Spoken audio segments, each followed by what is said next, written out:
At our top story, destroyed by a huge fire just yesterday. Today, the Louisville fire chief is now ordering the emergency demolition of this apartment complex. It's known as 310 at NuLu.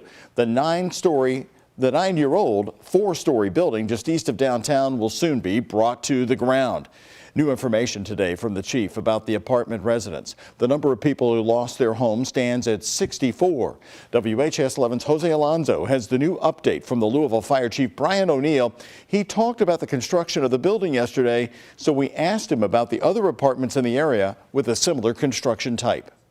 Fire Chief Brian O'Neill says his crews are on a fire watch here at the 310 at NuLu apartment complex. He went on to say that the next steps of this is the demolition of the building, and he also detailed what it was like navigating this fire.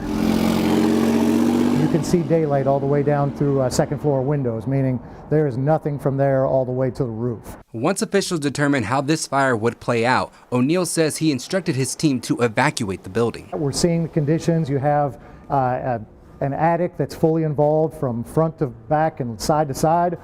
We could see too that the fire was clearly in some of the void spaces and floors.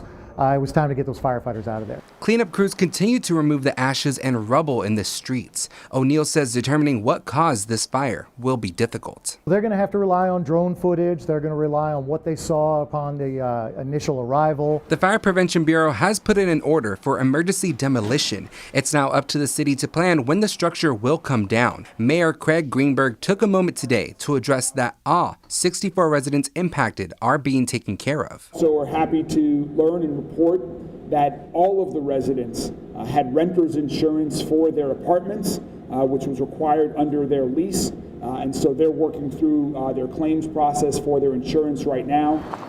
The complex also has other structures similar to the one that caught fire, raising concerns if this could happen again. It's always a concern about when you see similar types of construction.